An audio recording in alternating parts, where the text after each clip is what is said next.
delante del Señor para traer su palabra. Vamos a orar nuevamente para poner en manos del Señor.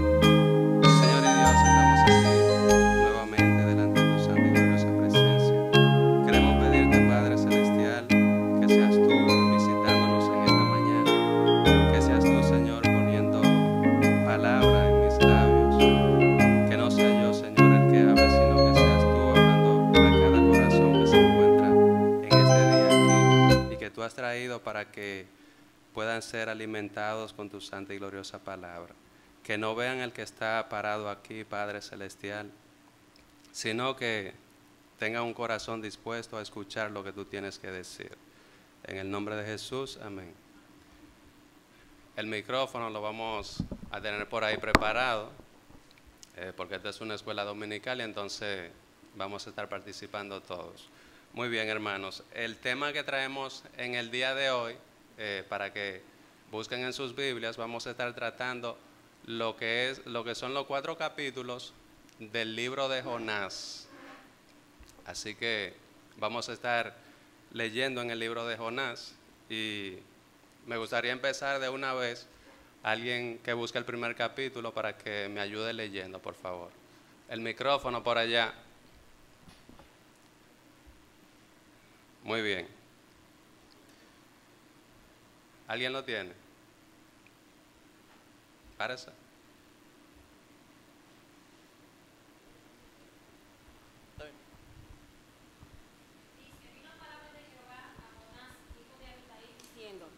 Levántate y ve a Nínive, aquella gran ciudad, y pregona contra ella, porque ha subido su maldad delante de mí. Y Jonás se levantó para huir de la presencia de Jehová a Tarsis, y descendió a Jope, y halló una nave que partía para Tarsis. Y pagando su pasaje, entró en ella para irse con ellos a Tarsis, lejos de la presencia de Jehová. Hasta ahí. Pero, Déjelo hasta ahí, está bien. Porque es un poquito largo, ¿verdad? Entonces ustedes me van a ir acompañando. Muy bien.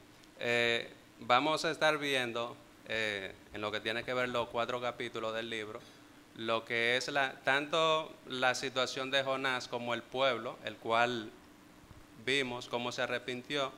Entonces, lo primero que queremos que veamos, donde habla en el capítulo 2 de el resort en el cual estaba Jonás. Ustedes que han ido a resort saben lo bueno que es un resort, ¿verdad que sí? Entonces vemos que Jonás duró dentro de la barriga del pez 3 días y 3 noches. Un resort realmente donde no había agua caliente, no había luz. A su alrededor lo único que habían eran algunos pedazos de peces posiblemente podridos, ¿verdad que sí?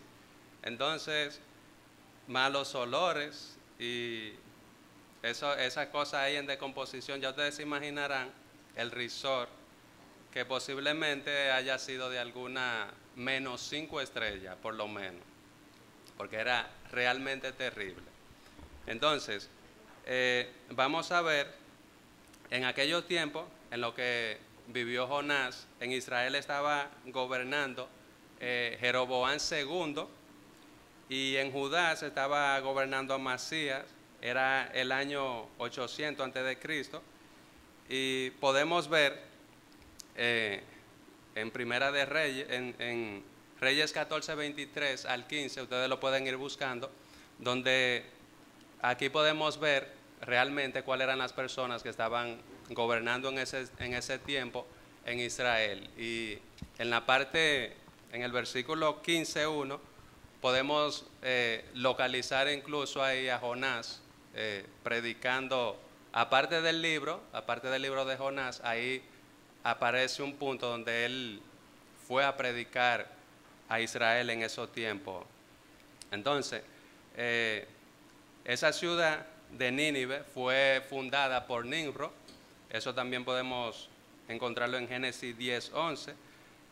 Eso estaba ubicado al oriente de Israel, y el nombre significa el lugar del pescado. Entre tantos significados, es un significado en el idioma sirio, pero realmente no se sabe con exactitud el significado. Entre ellos estaba eso. Él, sí, sí, sí. Bien, entonces, ¿cómo era Nínive? Tenemos que tener un panorama de cómo era Nínive realmente, aquella ciudad, para que podamos también ver lo que es la situación de Jonás. Nínive solía devorar una ciudad y regresar con el botín, o sea, de la maldad que había en Nínive, estamos hablando.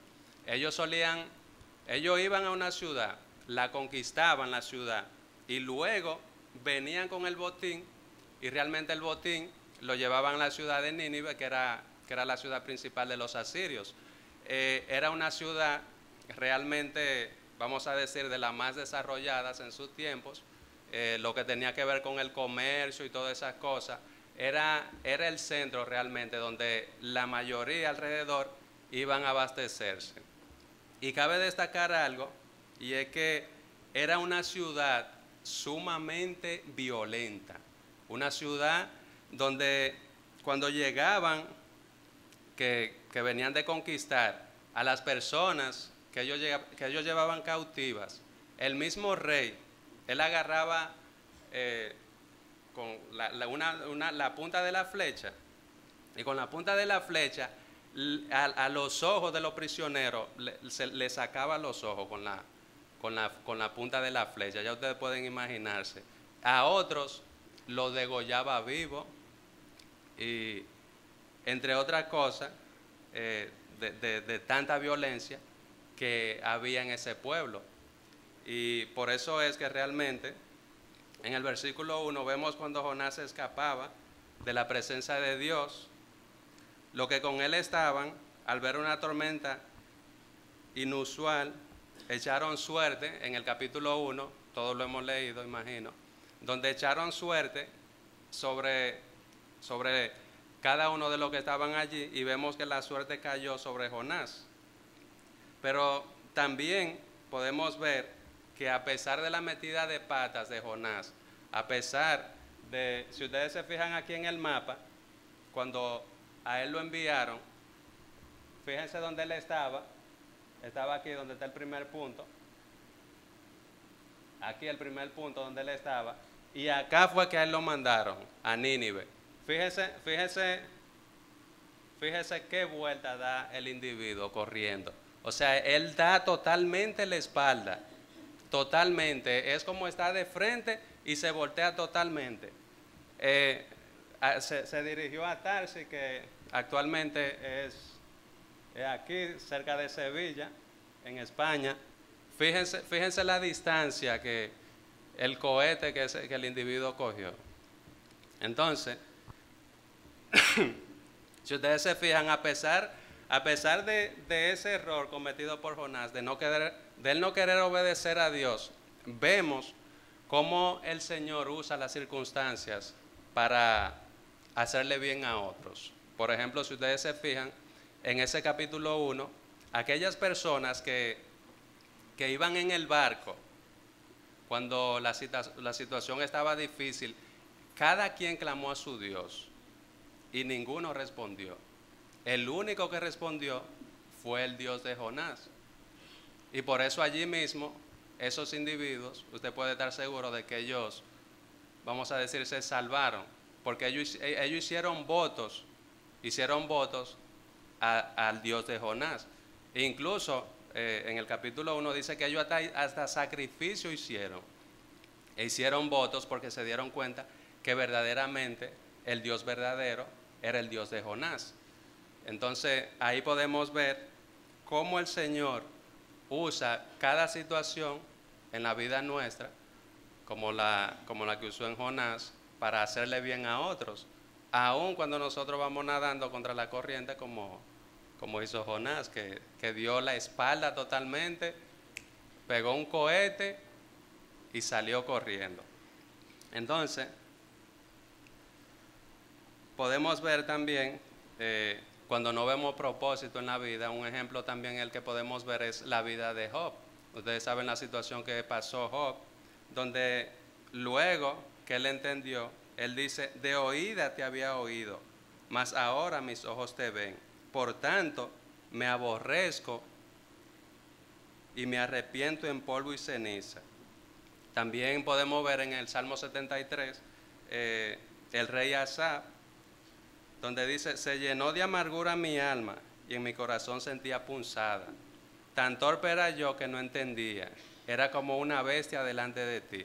Aquí podemos ver a Asaf también, vamos a decir, en una situación parecida a, poniéndolo en un contexto, a la de Jonás, porque aquí Asaf estaba molesto por la situación que a él le estaba pasando, del ver cómo prosperaban los malos, y aquí vemos a Jonás que él está molesto por la misericordia que tiene Dios hacia los malos. Entonces, en el capítulo 2 podemos ver al profeta en el vientre del pez orando al Señor. Allí vemos que él le ora al Señor. Allí podemos ver que él reconoce la grandeza de Dios. Él reconoce que aparte de Dios no hay nadie, y él ora al Señor allí. Pero lo interesante es que en esa oración no se ve que realmente Jonás tenga algún tipo de arrepentimiento genuino. No se verifica que él tenga un arrepentimiento. No hay en ningún lado donde él haya pedido perdón por esto que hizo aquí, por la metida de pata que dio. No se ve en ninguno de los capítulos de que él lo haya hecho. Y realmente podemos ver que cuando él sale de la boca del pez, él no va con un corazón dispuesto, él no va contento a dar el mensaje. O sea, ya comprendí, ya entendí lo que tú quieres que yo haga. Entonces, no se ve realmente allí un arrepentimiento genuino. El libro de Jonás menciona por nombre a Siria. Los 4 capítulos tratan específicamente acerca de la ciudad de Nínive. El autor nunca permite que nuestra atención se aleje de la capital de Siria y en la ciudad de Nínive. Allí nosotros podemos encontrar al mismo rey suplicando junto a sus habitantes. Y quiero que vayamos allá, Jonás 3:6. Cuando lo tenga me avisa.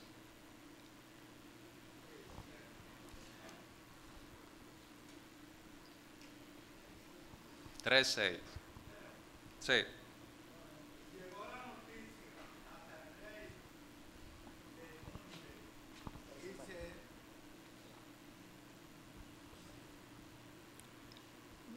De nuevo. Sí.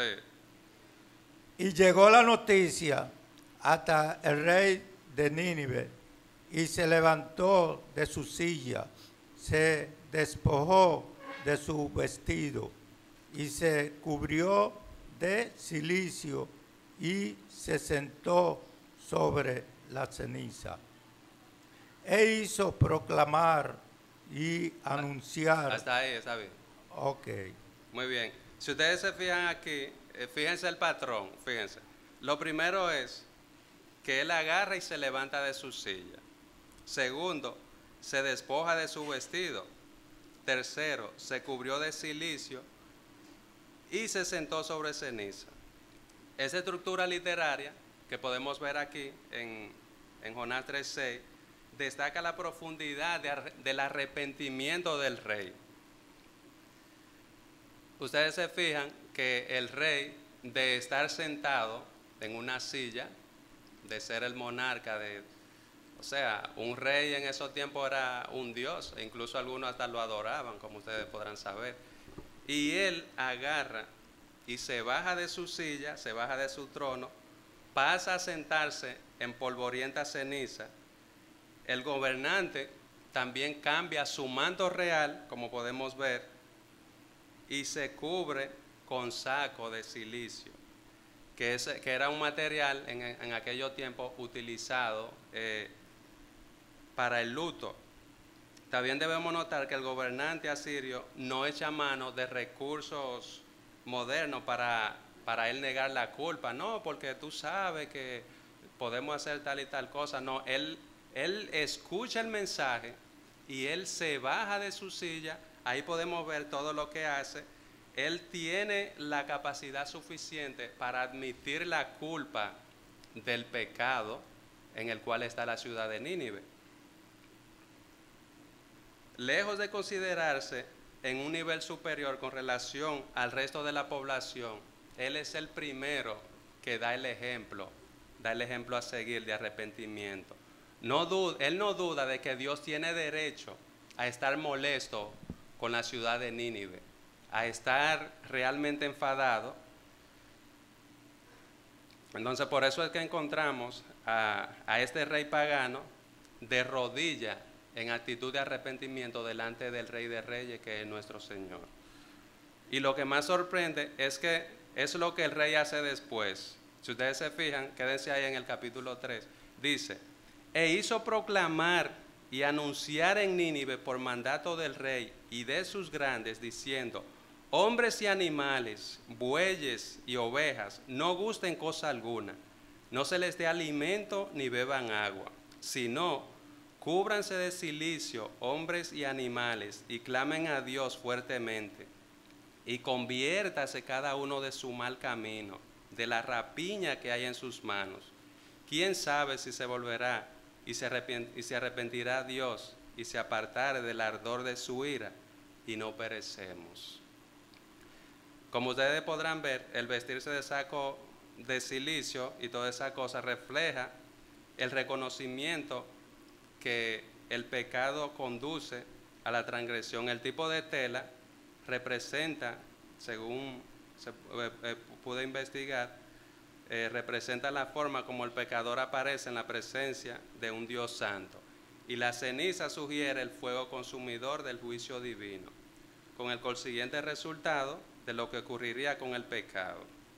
Si ustedes se fijan, en el mismo capítulo, el rey además exhorta a cada persona en Nínive a que se convierta de su mal camino y de la rapiña que hay en su mano. Si ustedes se fijan, de la larga lista de maldades terribles que el rey pudiese citar allí, uno de los temas principales que él menciona es precisamente la violencia, que realmente era un pueblo bastante violento. Como ustedes se fijan, si ustedes ven en la primera parte que yo leí de cómo era el pueblo de Nínive, cuando ellos llevaban a sus esclavos, que me degollara a una persona viva, sacarle los ojos, y entre otras también que ellos hacían era que lo clavaban en estacas. O sea, que realmente era un pueblo bastante violento. El rey de Nínive honestamente reconoce la violencia de su pueblo, pero añade una pregunta, y él dice: ¿quién sabe si se volverá y se arrepentirá Dios y se apartará del ardor de su ira? Eso está en Jonás 3:9. El gobernante se da cuenta de la enormidad de su pecado y él sabe que su pecado pudiera impedir el perdón. Sin embargo, él espera que Dios sea misericordioso, de que Dios tenga misericordia de ellos, porque él reconoce que la maldad, la violencia en la cual estaba el pueblo realmente impedía de que el Señor, quizás por el conocimiento que ellos tuviesen, que ellos tal vez pensaban, bueno, tal vez el Señor en el grado en el que nosotros estamos quizás no nos perdone. Y yo he escuchado personalmente personas que usted le predica y ellos entienden que para ellos ya no hay oportunidad. Por ejemplo, yo tengo un ejemplo de mi abuelo, que mi abuelo él tiene 101 años, yo le he predicado a él y él lo que me dice: mi hijo, busquen ustedes de Dios, que ya para mí no hay perdón. Y al igual que él, hay mucha gente así. Pero cuando vamos a las Escrituras, cuando conocemos de las Escrituras, nos damos cuenta que es todo lo contrario, que Dios es un Dios de misericordia, tardo para la ira y grande en misericordia. Entonces eso debemos nosotros tenerlo siempre presente, porque aún a veces nosotros, siendo cristianos, se nos olvidan esas cosas, de que tenemos un Dios que se compadece de nosotros. Bien, entonces, como vemos, el mismo rey reconoce todo esto. Él se da cuenta de la enormidad de su pecado que puede impedir el perdón. El rey pagano de Nínive, si ustedes se fijan, él fue tan perspicaz y sagaz como lo fueron los individuos del barco. Usted ve que los que estaban en el barco con Jonás, cuando ven que la situación estaba grave, ellos van donde él y le dicen: levántate y clama a tu Dios, quizás él tendrá misericordia de nosotros y no perecemos. Ustedes se fijan el parecido del rey con los otros que se salvaron en el barco. O sea, prácticamente dicen lo mismo. ¿Quién sabe, verdad? Si se compadece y no perecemos. Eso está en Jonás 1:6, para los que vayan conmigo. Bien, justamente aquí en el libro de Jonás encontramos de nuevo evidencia de que otras naciones, aparte de Israel, tenían conocimientos de el Rey de Reyes, el Señor de Señores. Si ustedes se fijan, podemos ir al libro de Josué, alguien que lo busque, Josué 2, del 9 al 11.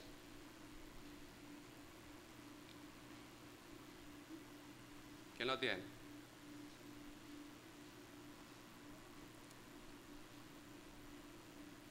Josué 2, 9 al 11.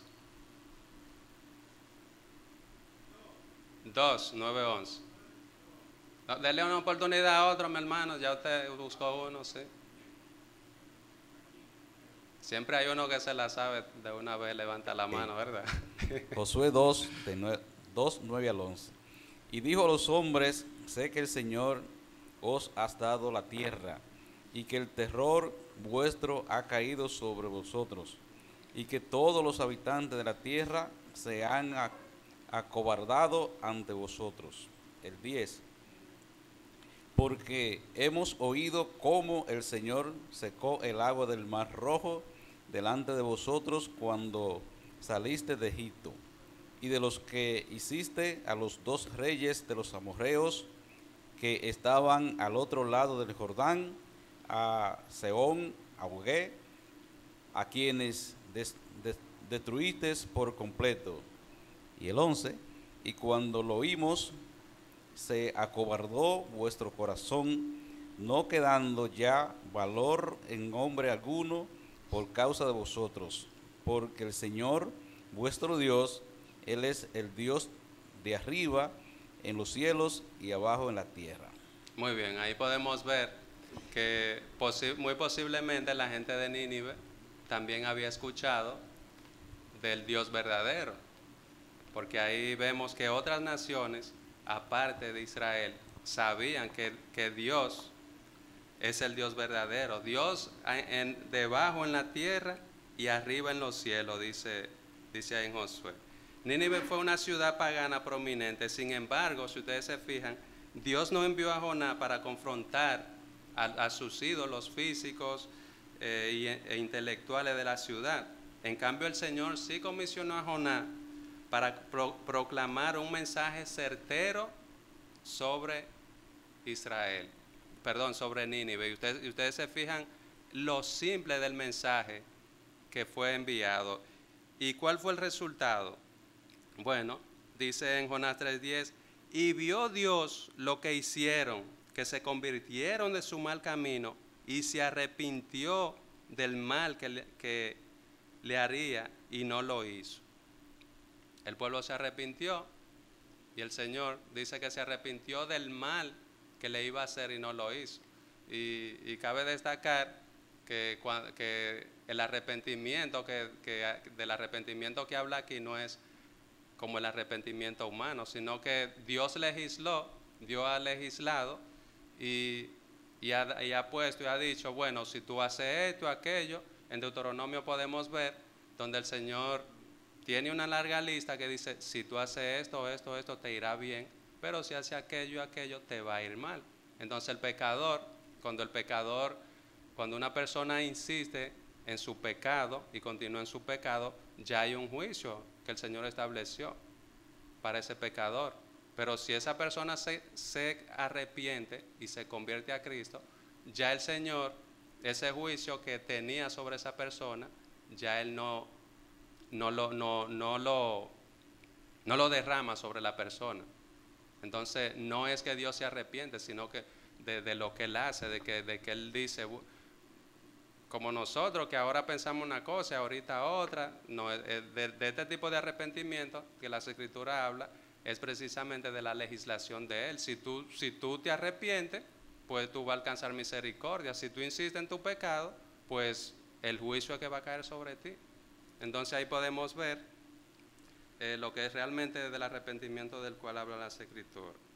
Para el pensamiento humano, podría parecer que el juicio a los ninivitas tardó demasiado, duró mucho tiempo para poder llegarle, pero si nos fijamos también, este pueblo se arrepintió realmente de una manera bastante rápida, escuchó el mensaje y dentro de las cosas que podemos ver aquí, y es que ellos tuvieron un arrepentimiento real, un arrepentimiento genuino, no fue algo que simple y llanamente ellos dijeron de boca y ya y no cumplieron, sino que realmente fue un arrepentimiento real, lo que significa que todavía Nínive no estaba lista para lo que era el juicio final.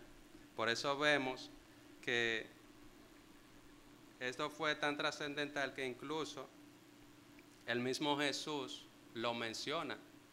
Podemos ver en Mateo 12:41, donde Jesús dice, los hombres de Nínive se levantarán en el juicio contra esta generación y la condenarán, porque ellos se arrepintieron a la predicación de Jonás.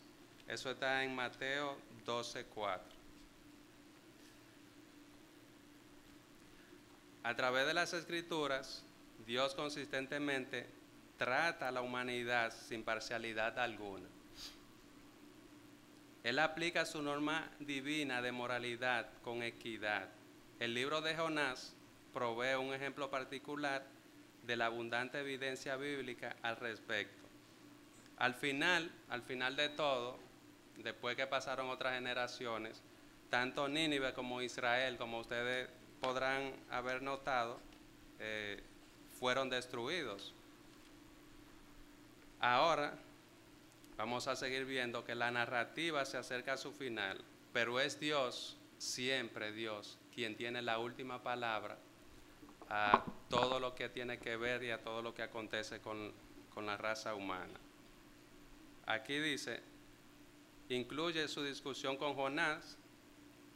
Él le formula una pregunta de esas que no podrían a nosotros a pensar, y él dice, ¿y no tendré yo piedad de Nínive, aquella gran ciudad donde hay más de 120,000 personas que no saben discernir entre su mano derecha y su mano izquierda y muchos animales?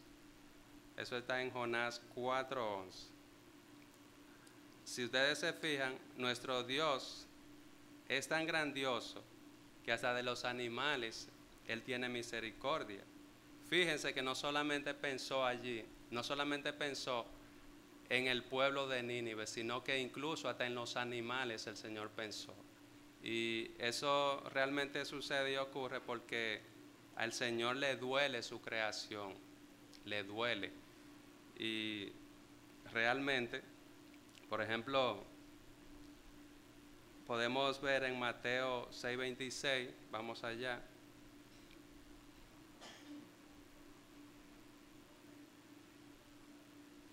Cuando lo tengan, 6:26.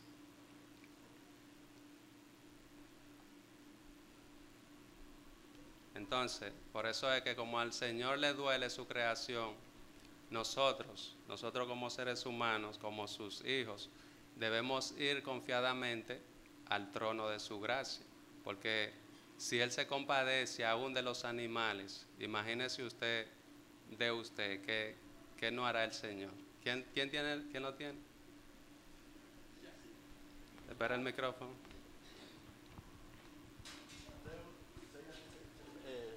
¿Verdad?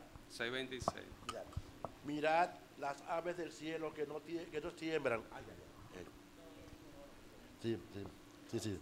Mirad a las aves del cielo que no siembran, ni llegan, ni recogen graneros, y mueren, y vuestro Padre celestial alimenta. ¿No valéis vosotros mucho más que ellos?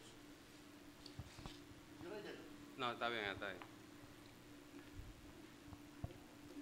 Entonces, el 29 dice, pero hablando de las flores, dice, desde el 28, que no nos preocupemos por el vestido, porque os afana, y considerad los lirios del campo, cómo crecen, no trabajan ni hilan, pero os digo que ni aun Salomón con toda su gloria se vistió así como uno de ellos.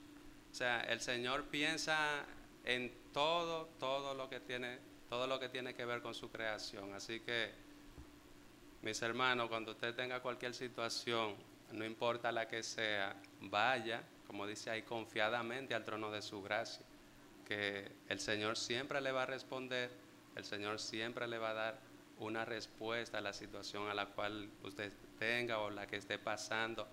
No importa el tamaño, no importa lo grande que sea, porque Él es más grande que cualquier situación o circunstancia que usted esté pasando. Así que lo que estamos tratando realmente, entre otras cosas, es de la confianza que nosotros debemos tener hacia nuestro Señor, de que cualquier circunstancia que usted esté pasando, el problema más grande que usted tenga, usted va al trono de nuestro Señor en oración y Él le va a responder. Y la respuesta que le va a dar, usted puede estar segura y seguro que va a ser buena. Buena para usted, no necesariamente que a usted le va a gustar, porque Él puede decirle, mira, yo voy a hacer eso que tú dices, pero no ahora, porque si lo hago ahora, no te va a ser de provecho, no va a servir. Entonces, espera un poquito y luego puede ser, ¿verdad que sí? O simple y llanamente dice, no, mira, eso no te conviene. Si te doy eso, la macate ahí mismo. Entonces, realmente nuestro Dios siempre responde a las oraciones. Usted puede estar 100% seguro de eso, que Él siempre responde. Entonces, seguimos.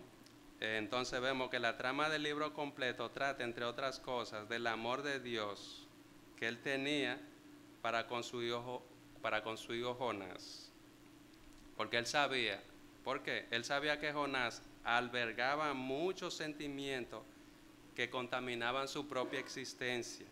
Ese pueblo o nación, usted puede estar seguro de que ese sentimiento que Jonás tenía para, como vemos aquí, que él agarra y da la espalda totalmente a Dios, cuando vemos en el capítulo 1, que lo mandan para Nínive, que queda aquí, y él sale corriendo para acá, a un lugar que está a más de 8.800 kilómetros de distancia, sale corriendo hacia allá.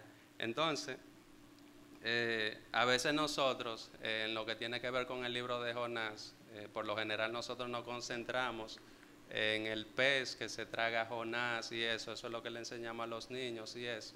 Pero aquí también vemos el resentimiento que Jonás tenía hacia ese pueblo, específicamente a ese pueblo, a Nínive. Y usted dirá, óyeme, pero qué desobediente el tipo, le dicen que vaya para un sitio y agarra y sale corriendo para otro. En la parte primera que leímos, podemos ver a Jonás, en la primera parte, donde él, en Reyes 15:1, donde él está predicando, está llevándole un mensaje a Israel en el tiempo de Jeroboam II, y vemos que él va y lleva el mensaje con gusto, o sea que no era un tipo que realmente acostumbraba a desobedecer al Señor. Pero en esta ocasión usted ve que Jonás realmente desobedece, y es precisamente porque en el corazón de Jonás habían muchos sentimientos encontrados, muchos sentimientos de odio, sentimientos de rencor, todo ese tipo de sentimientos negativos que una persona guarda cuando le hacen mucho daño, le hacen mucho mal. Porque usted puede estar segura que Jonás de manera directa fue afectado, ya sea un familiar, ya sea un amigo, ya sea un vecino o alguien cercano a él, había sido afectada por la maldad que había en ese pueblo de Nínive. Porque como usted se fija, era un pueblo violento, y el mismo Israel había sufrido las consecuencias de ese pueblo, donde ellos iban y arrasaban y se llevaban todo lo que había, se llevaban sus mujeres, se llevaban los jóvenes, se llevaban a todo el mundo cautivo. Y el usted ver eso, esa situación, y usted estar impotente de que usted no puede hacer absolutamente nada, simple y llanamente salir corriendo y ver si se escapa, o que se lo lleven a usted, usted no sabe cuál va, o sea, usted sabe cuál va a ser su destino, porque por lo general ellos lo que hacían era que le sacaban los ojos a la gente, lo degollaban vivo, óigame, ¿usted sabe lo que es eso? Degollar, que agarren a un hijo suyo, o qué sé yo, a un hermano suyo, y lo agarren y le saquen los ojos, o que lo degollen o lo pongan en una estaca así, lo traspasen y le hagan todo ese tipo de cosas. Óigame, no es para usted amar a esa gente, no es para usted sentirse bien y usted, mira, ve a Nínive y predícale para ver si ellos se arrepienten. Usted lo que quiere es juicio. Humanamente hablando, usted lo que quiere es que le hagan lo mismo, que le saquen los ojos a todito, que lo claven en una lanza de esa, que le hagan lo mismo. Eso es lo que usted va a querer que le hagan. Porque es difícil, es realmente difícil cuando usted está en esa situación y usted tiene que ir a su enemigo, ir allá y predicarle a su enemigo, perdonar a su enemigo, y es una situación difícil. Entonces, por eso usted ve aquí en la impotencia de Jonás y la rabia de Jonás que él tenía, que él sale corriendo. Pon la imagen otra vez para los que llegaron tarde. Fíjese la corrida, el recorrido de Jonás, lo que están llegando. Fíjense cuando el Señor lo manda, lo comisiona que vaya a Nínive, cómo él sale corriendo. Mira esa distancia ahí. Mira dónde estaba Jonás y hacia dónde fue que lo enviaron. Y para dónde fue que él pegó el vuelo. Óigame, yo ir a Nínive, con lo malo y desgraciado que son esa gente, yo ir a predicarle a esa gente. No, búscate a otro. Yo no me imagino todo lo que Jonás le dijo al Señor, pues, de que no aparece ahí, ¿verdad que sí? Aquí aparece la cosa más importante. Entonces dice Jonás 4:2, y oró a Jehová y dijo, ahora, oh Jehová, ¿no es eso lo que yo decía estando aún en mi tierra? Por eso me apresuré a huir a Tarsis, porque sabía yo que tú eres Dios clemente y piadoso, tarde en enojarte y de grande misericordia, y que te arrepientes del mal. O sea, él sabía lo que iba a pasar, y realmente él lo que quería era juicio, que pasara como en Sodoma y Gomorra, que se desaparecieran. Entonces él sigue diciendo, ahora pues, oh Jehová, te ruego que me quites la vida, porque mejor me es la muerte que la vida. Entonces ahí nos damos cuenta realmente de ese resentimiento que tenía Jonás hacia ese pueblo y lo afectado que él había sido por esa nación. Ahí nos podemos dar cuenta de esto, de la magnitud de ese odio que Jonás tenía ahí. Y el Señor precisamente estaba tratando en esa situación con el corazón de Jonás. En esa situación difícil, el Señor lo que estaba era tratando, tanto para ayudar al pueblo, como para ayudar también a su Hijo. O sea, el Señor tiene cuidado de nosotros, primero de nosotros y luego, ¿verdad? Luego hacia afuera. Entonces usted se fija ahí en Jonás, que el Señor lo que quiere tratar con Jonás es precisamente de que Jonás se deshaga de todo ese sentimiento negativo, todo ese sentimiento de odio, todo ese rencor. El Señor quiere sacar eso de Jonás. Él quiere limpiar a Jonás y por eso es que usted ve ese trato que el Señor tiene hacia Jonás. En conclusión del libro de Jonás, este libro realmente se transforma en uno de los libros más relevantes de las Escrituras para este tiempo. Posee un mensaje profundo para la iglesia ahora, para la iglesia de nuestro tiempo, no para la iglesia de aquellos tiempos, sino para la iglesia de nuestro tiempo ahora. Cada uno de nosotros debe evaluarse cuidadosamente si en realidad, al igual que Jonás, nosotros estamos haciendo esto. Miren la imagen para que analicen y veamos si nosotros realmente estamos haciendo precisamente lo que Jonás estaba haciendo. De que tal vez el Señor lo está mandando a usted, o no tal vez, que sí, que el Señor lo está mandando, porque el tesoro que usted tiene, de usted conocer las Escrituras, de usted conocer del Señor, eso no es para que usted tenga ese conocimiento guardado, engordando ahí, un gordo de conocimiento del Señor, obeso del conocimiento del Señor. ¿Y por qué? ¿Por qué obeso? Porque usted no está haciendo a lo que mandaron a Jonás hacer, a llevar la palabra a los necesitados, a llevar la luz a los que están en oscuridad. Y eso es algo que nosotros debemos analizar. ¿Qué nosotros estamos haciendo con el conocimiento que nosotros tenemos del Señor? ¿Estamos corriendo con ese conocimiento? ¿Estamos haciendo como Jonás está haciendo? Porque el Señor el Señor no tiene que bajar con una voz y decirle a usted, mira, el vecino tuyo que es impío, tú tienes que predicarle. A tu compañero de trabajo tú tienes que hablarle del Señor. Usted está enviado a eso. Pero si usted no lo está haciendo, usted está haciendo precisamente lo que está haciendo Jonás. Usted lo que está corriendo. ¿O usted no lo cree así? Realmente es así. Si usted no está haciendo con la palabra que usted la escucha y usted simple y llanamente se la guarda para usted, entonces usted está haciendo precisamente igual que Jonás. Usted está corriendo, usted le está dando la espalda a Dios, yéndose a 800 kilómetros del lugar hacia donde a usted lo enviaron.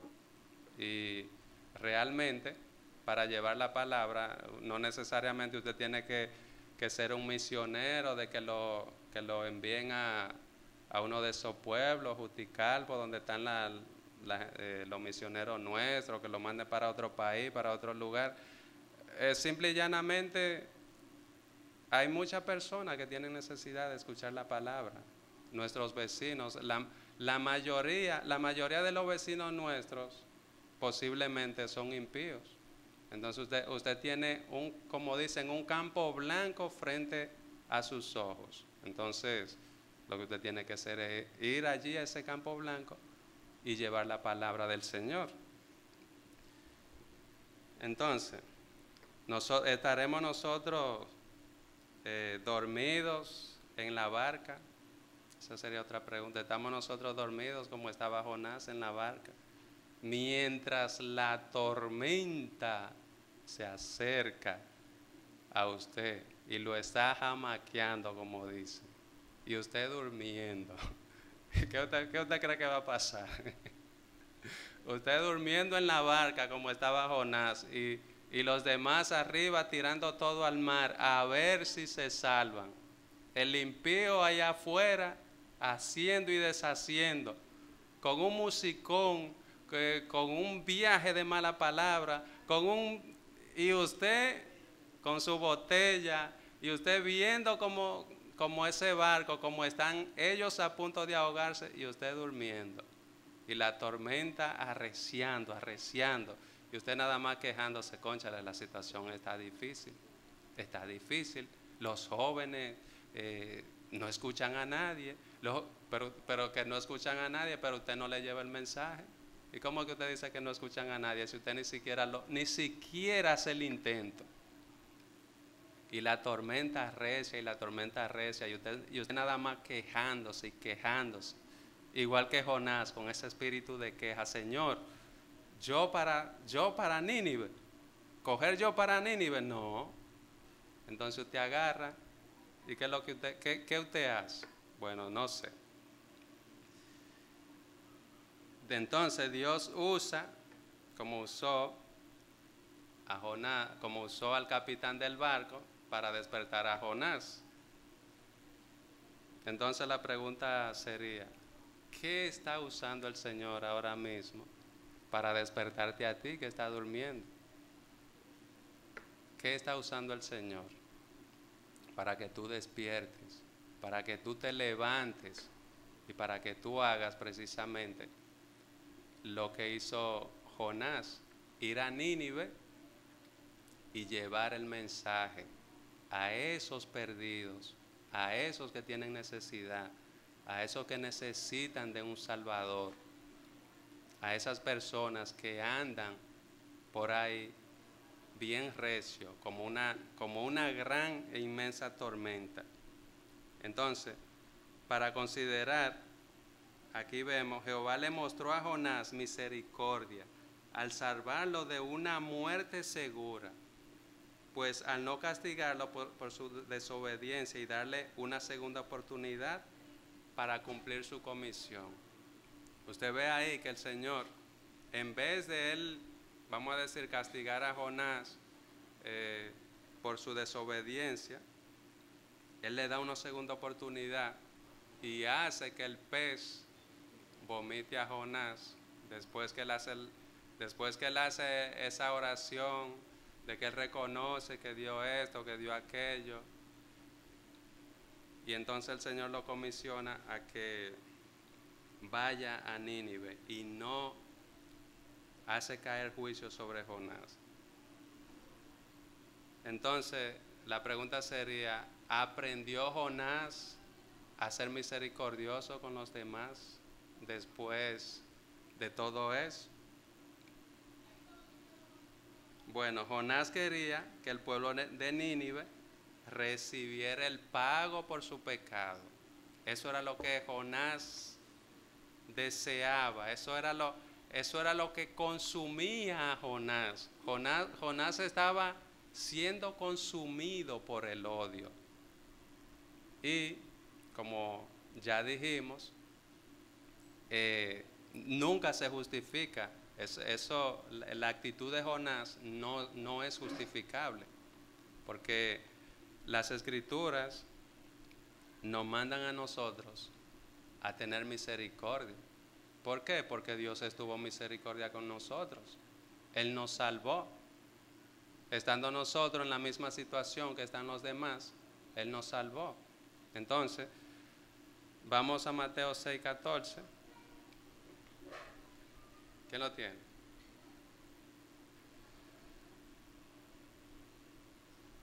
La ve aquí adelante. Entonces, por eso es que Dios a nosotros nos perdona, para que nosotros aprendamos a perdonar también. Versículo 14 dice, porque si perdonáis a los hombres sus ofensas, os perdonará también vuestro Padre Celestial. Amén. Entonces, nosotros estamos llamados a perdonar a los demás. A perdonar. No importa que sea difícil. Pero acuérdese usted que si el Señor dijo algo, óigame, hágalo a ojos cerrados, porque es que a usted le conviene, es que a nosotros nos conviene. Cuando el Señor dice algo, es porque es bueno para nosotros. Aunque a nosotros en el momento nos sepa amargo, bien amargo, no importa. Hágalo a ojos cerrados, porque el Señor no se equivoca. El Señor no comete errores. Nosotros somos los que cometemos errores, pero Dios no comete errores. Porque el Señor nació sin pecado concebido, ¿no fue? Él no nació siendo pecador. Lo que nacemos dañados somos nosotros.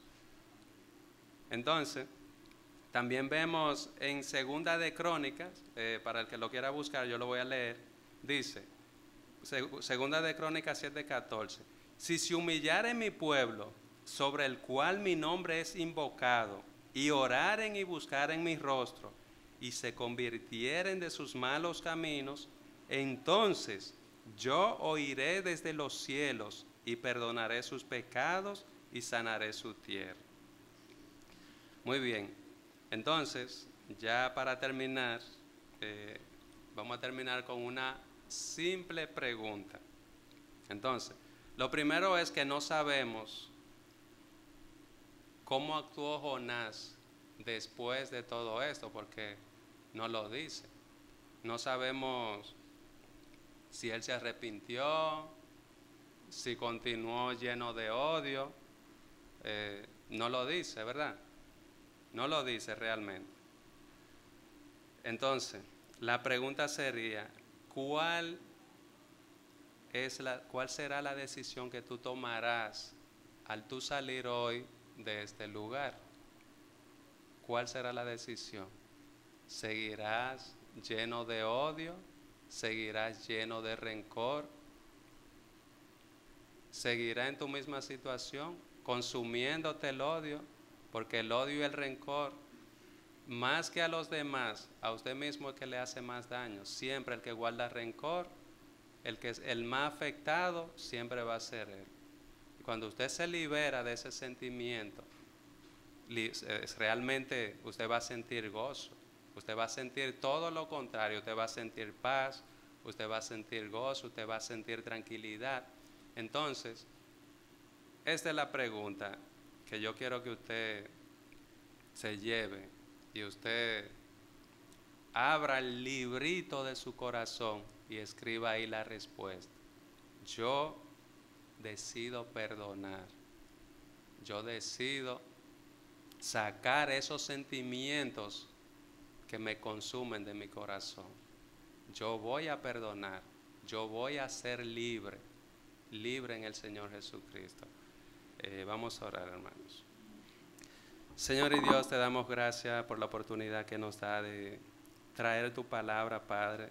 Te pedimos para que cada una de estas palabras que fueron traídas aquí en este día, que no caigan, Señor, en terreno baldío, sino que crezcan y que tú nos ayudes, Señor, a tener un corazón perdonador, una actitud de perdón, una actitud humilde. Reconocer, Señor, que los demás fallan, pero que todos nosotros como seres humanos fallamos, de manera que debemos perdonar, Padre. Debemos perdonar a los demás, debemos perdonar a los que nos ofenden. Debemos llevar tu santa y gloriosa palabra a todos sin excepción, porque cada hombre, cada mujer necesita escuchar, necesita oír de ti, para que también sean liberados, Señor, del odio, del rencor, del dolor, para que podamos, Señor, tener gozo y tener paz, esa paz que solamente tú puedes dar, Señor, ese gozo que no se encuentra en otra parte sino en ti. Te alabamos, Señor, y te glorificamos en el nombre de Jesús. Amén.